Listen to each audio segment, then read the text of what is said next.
আল্লাহ পাকের নবী একদিন হাত দুটো উঠিয়ে আল্লাহ শাহী দরবারে দোয়া চাইতে চাইতে বলেছিলেন, আল্লাহুম্মা আহইনি মিসকিনা ওয়া আমিতনি মিসকিনা ওয়াহশুরনি ফি যুমারাতিল মাসাকিন।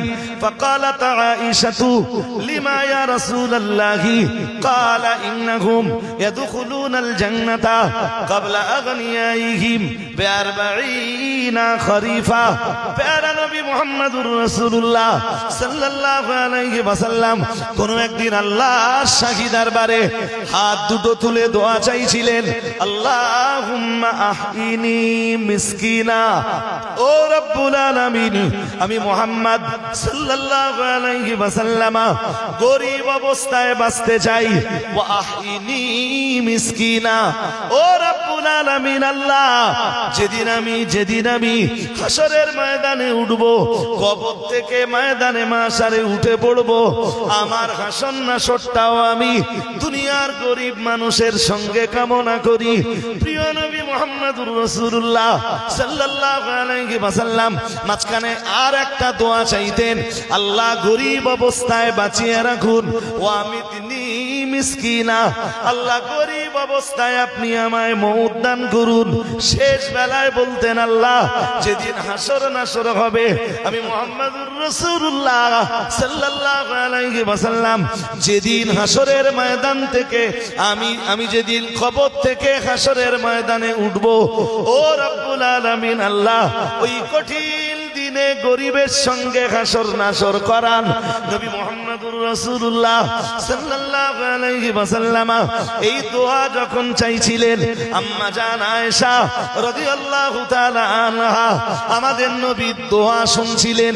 যেই না আমাদের নবী দোয়া শেষ করলেন, আম্মা জান আয়েশা বললেন, ইয়া রাসূলুল্লাহ, ইয়া হাবিবাল্লাহ, হুজুর আজ আপনি নামাজের পরে আল্লাহ শাহী দরবারে হাত দুটো তুলে দোয়া চাইছিলেন, আল্লাহুম্মা আহইনি মিসকিনা ওয়া আমিতনি মিসকিনা ওয়াহশুরনি ফি যুমারাতিল মাসাকিন। ইয়া রাসূলুল্লাহ, ইয়া হাবিবাল্লাহ, হুজুর আজ আপনি এমন দোয়া চাইছিলেন কেন? রাহমাতুল লিল আলামিন মুহাম্মদুর রাসূলুল্লাহ সাল্লাল্লাহু আলাইহি ওয়াসাল্লাম বলেছিলেন, ক্বালা ইন্নাহুম ইয়াদখুলুনাল জান্নাতা ক্বাবলা আগনিয়াইহিম খরিফা। ও আমার বিবি আয়েশা, আজ আমি নবী এই দোয়া চাইছিলাম কারণ একটাই, ধনীদের 40 বছর আগে গরিবেরা আল্লাহ তাআলা আল্লাহ পাকের দয়ার জান্নাতে চলে যাবে। আল্লাহ বললেন, ওরা আপনাকে জিজ্ঞেস করে মদ আর জুয়ার ব্যাপারে।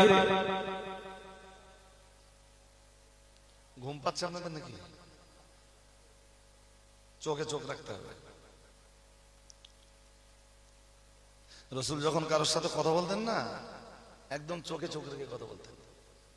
আমাদের বদ অভ্যাস যে আমরা কথা বলি কিন্তু চোখে চোখ রাখি না। রাসূল যতক্ষণ কথা বলতেন কারোর সাথে ততক্ষণ চোখে চোখ দিয়ে কথা বলতেন। সুবহানাল্লাহ বলুন। যতক্ষণ কারোর কথা শুনতেন চোখের চোখ রেখে কথা শুনতেন। আমাদের ঘ্যাম খুব বেশি তো, কি জোরে বলুন, মানে আমাদের ভিতরে বিশেষ 3টে শক্তি কাজ করে।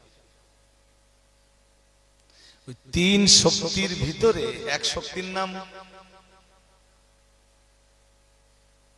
কুওয়াতুশ শায়তানিয়া, যার বাংলা হলো শয়তানি শক্তি। শয়তানি শক্তির কাজ কি জানেন? মানুষকে অহংকারী করে তোলা। শুনছেন আমার কথা? কি করে? মানুষকে দাম্ভিক বানায়, অহংকারী বানায়, মানুষকে রিয়া সুমার জায়গাতে পৌঁছে দেয়। তুই অহংকার কর, তোর চাইতে প্রভাবশালী এই গ্রামে আর কে আছে? এই শক্তিটার নাম কি বলেছি বলুন তো, জোরে বলেন। হ্যাঁ, কাউকে যদি এরকম দেখেন যে শিক্ষা নিয়ে বড়াই করছে, ভাববেন ওর ভিতরে শয়তানি শক্তি কাজ করছে। কোনদিন কাউকে যদি দেখেন রূপ লাবণ্য নিয়ে বড়াই করছে, ভাববেন ওর ভিতরে কোন শক্তি কাজ করছে, জোরে বলেন। কখনো যেন নিজের বড়ত্বের প্রকাশ ঘটাবেন না। কেন বলছি? একটা রসুলের একটা দোয়া শুনবেন না? এতক্ষণ তো রসুলকে নিয়ে অনেক আলহামদুলিল্লাহ শুনছিলেন, আর আমার এইগুলো না একটাও গল্প না, সব কোরআন এবং হাদিসের বর্ণনা।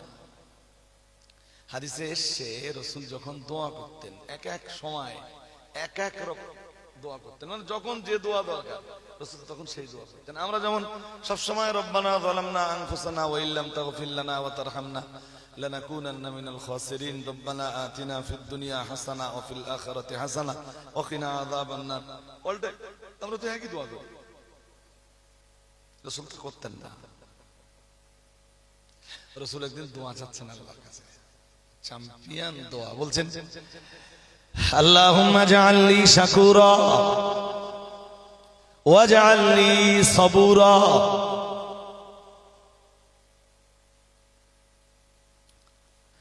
ওয়াজআলনি ফি আইনি সাগীরা ওয়া ফি আ'য়ুনিন নাস কাবীরা। সুবহানাল্লাহ। আরেকটু মন খুলে বলেন না, দোয়াটা কেমন শুনলে বুঝতে পারবেন। বলতেন আল্লাহ আপনি আমাকে আপনি আমাকে শাকুর বানান। শাকুর তো আপনারা বুঝবেন না, বুঝবেন না, বাংলা না বলা পর্যন্ত বুঝবেন না। শাকুর হলো আল্লাহর শুকর গুজার বান্দা। আল্লাহ আপনি আমাকে আপনার শুকর গুজার বান্দা বানিয়ে দেন।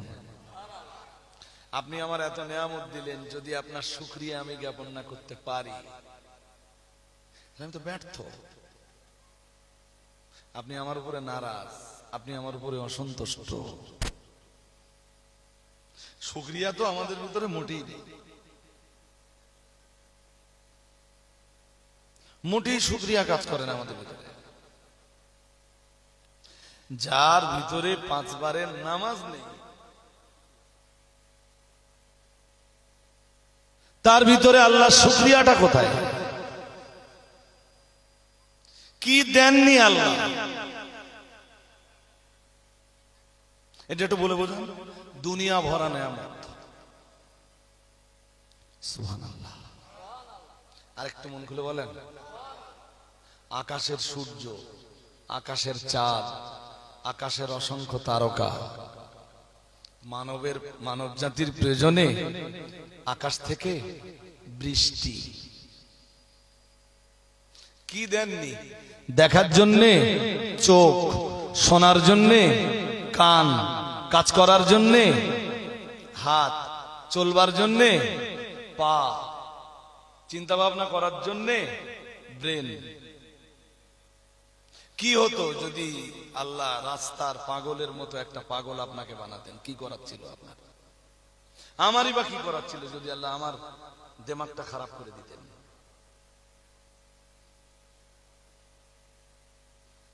বলে ফেলুন, আমার কিছু করার ছিল? আমার বাবা মায়ের কিছু করার ছিল? যদি আল্লাহ আমার একটা পা না দিতেন আমার কি করার ছিল? সেখানে আমার বাবা মায়ের তো কোনো হাতও ছিল না। যদি আল্লাহ আমার এই চোখের আলোটা না দিতেন আমার কি করার ছিল? আর আমার গোষ্ঠীর লোকের কি করার ছিল? বহু লোক তো পৃথিবীর অন্ধ। অন্ধ লোকের তুলনায় আমার প্রতি আল্লাহর দয়া কি একটু বেশি নয়? আরে হ্যাঁ না বলবেন তো? পাগলের তুলনায় আপনার প্রতি আর আমার প্রতি মালিকের দয়া কি একটু বেশি নয়? তো আমরা পারিনি আল্লাহর শুকরিয়াটা আদায় করতে। কি দেয়নি বলেন? আমি বলবেন হুজুর না, কিছু লোক আছে ধনী আর আমারে আল্লাহ গরিব করেছেন কেন? তোমারে আর আমারে বা আরো কিছু মানুষকে গরিব এই জন্য বানিয়েছেন, সবাই পৃথিবীতে ধনী হলে এই পৃথিবীর ডিসব্যালেন্স হয়ে যেত। হ্যাঁ, আপনি প্রশ্ন করতেই পারেন আমি গরিব কেন? আপনি গরিব এই জন্যে, আল্লাহ কাউকে ধনী, কাউকে গরিব, কাউকে রাজা, কাউকে প্রজা, কাউকে আমির আর কাউকে ফকির, এইটা বানিয়েছেন এই পৃথিবীর ব্যালেন্স বজায় রাখার জন্য। আর একটু মন খুলে বলো, সবাই যদি ইট ভাটার মালিক হয়ে যেত, ইট কাটতো কে? সবাই যদি মালিক হয়ে যেত, শ্রমিকের কাজটা করতো কে? আমার কথা বুঝতে কি অসুবিধা হচ্ছে আপনাদের? হ্যাঁ, সবাই যদি তেরতলায় বসবাস করত, ভ্যানগুলো ঠেলতো কে? টোটো চালাতো কারা? আপনি হিসেব করছে দেখুন, এই ধনী গরিব বানানো সবই আমার আল্লাহর এক একটা কুদরতের খেলা। হ্যাঁ, তবে এটাও 100% ঠিক, কোন গরিবকে দেখে অবজ্ঞা করার অধিকার ইসলাম আপনাকে, জোরে বলেন। হ্যাঁ, কোন শ্রমজীবীকে দেখে আপনি ভাবেন না ওর গায়ের ঘাম আমার গায়ে লেগে গেলে না, আমার এই কিরিস করা জামা,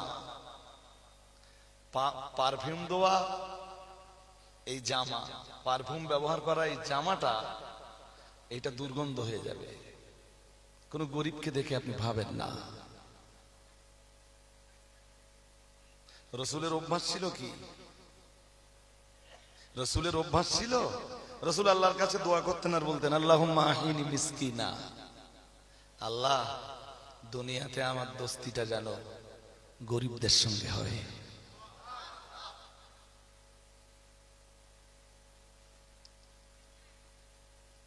গরিব মানে, শ্রমজীবী মানে, ইটভাটার লেবার মানে, মাঠের কৃষক মানে, সে নেগলেক্টেড নয়,